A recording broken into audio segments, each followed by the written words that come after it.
Okay, everyone, I have some problems going on in my life that this whole situation has created because I support Charles publicly.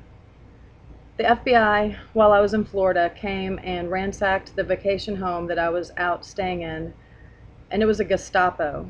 It wasn't just knocking at the door trying to answer questions. I mean, these guys had assault rifles, the full body armor on, the whole shebang.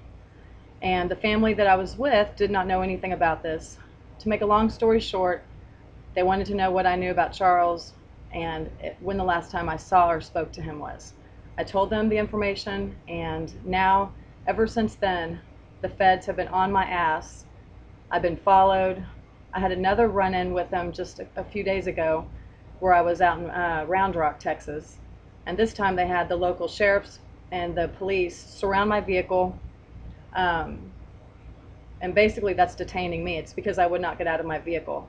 They demanded for me to get out of my vehicle. I would not. And they wanted to talk to me, is all they kept saying. They had no warrant and they had no jurisdiction. So I refused to talk to them. I've already talked to the FBI, told them what I knew in Florida. Finally, after about 45 minutes, they let me go. And ever since then, still, they keep following me. I just found out, went all the way out to McKinney, Texas, and spoke with my family. They went inside my parents' house, looked all around the house, looking for I don't know what, because Charles Dyer was collected yesterday morning at like 7 o'clock in the morning. So what the problem is now is this. It's that I have been collecting information since this whole thing started and witnessing the type of force that the FBI was going to use against Charles if they had found him. And I have some conversations that I recorded that involved the district attorney, the federal agent Ken Western, and the sheriff McKinney out of Oklahoma. And that's what they want. They want me to hand over what I have and shut up. And this evidence that I have is going to help expose the corruption and with his entire trial and all the evidence that they have been saying they have.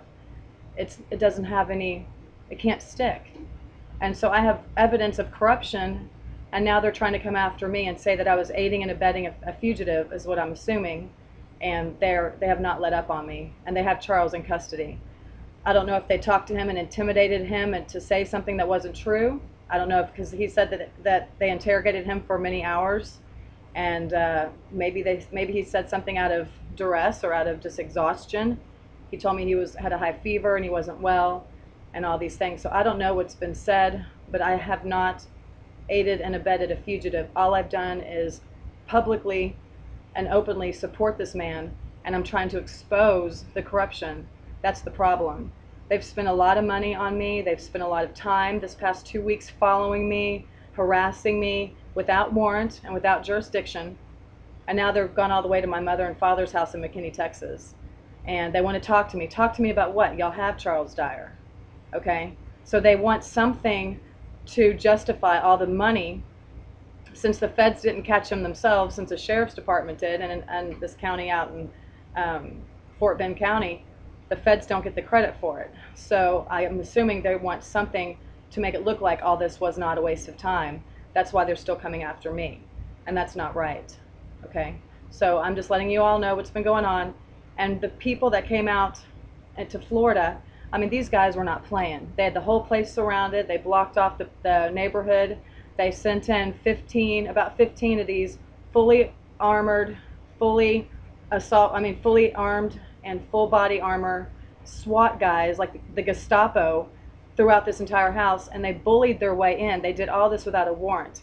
They made the people that I was with, they pulled one of the families that left early that day, or that morning, like at 3:30 in the morning. They left early to come back to Texas.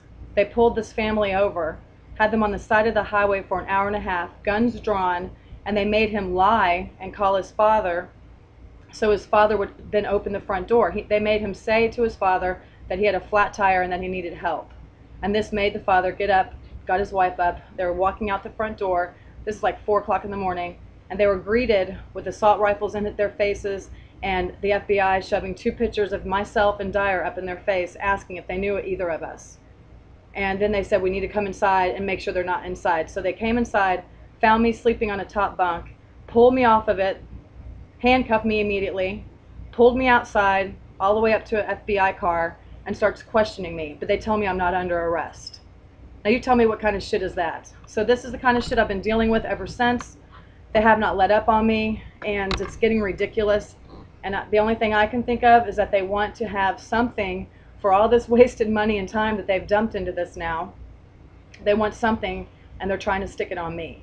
So I just want you guys to know the truth, and it's only because I support him publicly and because I have evidence against them to show the corruption of what's going on really with this entire trial and this case. So I'm going to try to get this out there before they get me.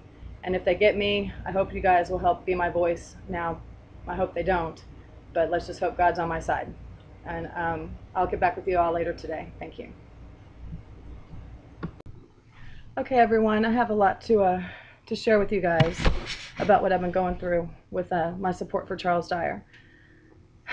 Okay, when I was in Florida 2 weeks ago, I was vacationing with a family friend and their family, and while I was there, about 4 o'clock in the morning, a bunch of SWAT team, FBI people, completely fully armored in full body armor with AR-15s, came storming through the house looking for Charles Dyer, assuming he was with me. Okay, they found me on a top bunk, pulls me off this bunk, handcuffs me immediately, pulls me outside, right up to an FBI agent and a patrol car, and they tell me I'm not arrested. They say I'm not being arrested. So they did all this even without a warrant, I find out later. But anyhow, they pulled me up to this FBI agent, and I told him what I was able to tell him. About 45 minutes of questions. Then they finally release the handcuffs, and they finally leave. Okay, I get a phone call from Ken Western out of Oklahoma, the FBI agent who's assigned to this entire case, and he tells me that my car was spotted by whoever, I don't know, and that they believe that I know where Charles Dyer was. That's not true. It hasn't been true. Okay, but this is what they've been led to believe. So ever since that happened in Florida, and they didn't have jurisdiction or a warrant, but they detained me, that ever since then I've been followed by at least 4 feds constantly. And I have a lot of proof. I'm going to show you guys of this later when I have time after I get back. But ever since then I've been followed. And then the day before yesterday in Texas it happened again. But this time they used the local sheriff. I get surrounded by all these patrol cars, and the FBI was there too with them, and I locked the doors.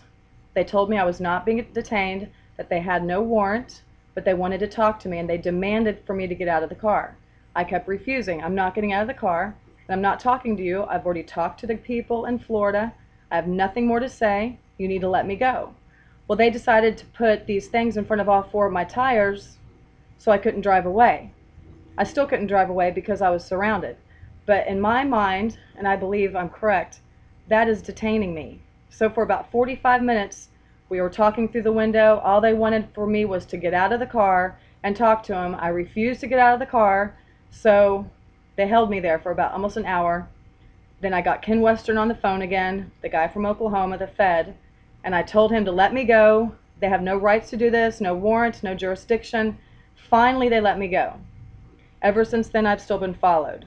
Okay, and I just found out this morning that the feds went out all the way to McKinney, Texas yesterday after they had Charles Dyer and talked to my family. They came inside my parents' house, went through the house, looked around, answered their questions about this. I mean, what's going on after they've already got Dyer in custody is what I believe they're trying to find someone to point the finger at for something they can create, since they've dumped all this money into this, total bullshit on me. I mean, they've been following me for over 2 weeks straight, and they had a Gestapo come ransack through this home and all the way in Florida, and then they did it again just the other day. So all this costs someone money. Someone's got to pay for all this stuff that now, since they weren't the ones who found Charles Dyer, I guess maybe Ken Western doesn't look very good. I don't know. But they're trying to pin something on me now, which is wrong, because I'm one of the few that actually publicly, openly support Dyer. I mean, I know that he's got a lot of support, but I'm actually putting corruption out there. And part of the problem is that I was recording my conversations with these departments throughout these past 2 weeks, And I have a lot of information now that will help expose these guys, and a lot of evidence to show that everything that they're trying to do to Charles Dyer is completely illegal. Okay, I even have them admitting that the DNA evidence doesn't even show that he was part of any kind of crime. I've got the prosecutor telling me that, I mean, there's just so much evidence I'll have to show you guys, and I'm going to do that because I recorded these conversations. But that's part of the problem, is I believe they want what I have. They want me to shut up, and they're trying to do it out of intimidation. And now, since Dyer has been, you know, he turned himself in, now they're trying to find someone to stick on something so all this doesn't look like it was a waste of money. I don't know. But they're still following me around and harassing my family and me, and he's in custody now. So I'm on my way to see Charles Dyer right now. So I hope it all works out for me, and I hope that, you know, I just hope that if something does happen to me, you guys will, someone out there will stand up for me and help me. But yeah, this is very wrong. Let me remind you, they have had no warrant, and they've had no jurisdiction to act the way they've been acting. So that means they don't have anything lawful on their side. They're not acting lawfully. They're doing all this illegally, and this is so much more than a rape case. This is so much more, obviously. I hope everyone can see that now. But I'll be getting back with you after I visit with Dyer today, and just keep sending the positive comments, everyone, and wish me luck, okay? Thanks a bunch. Bye-bye.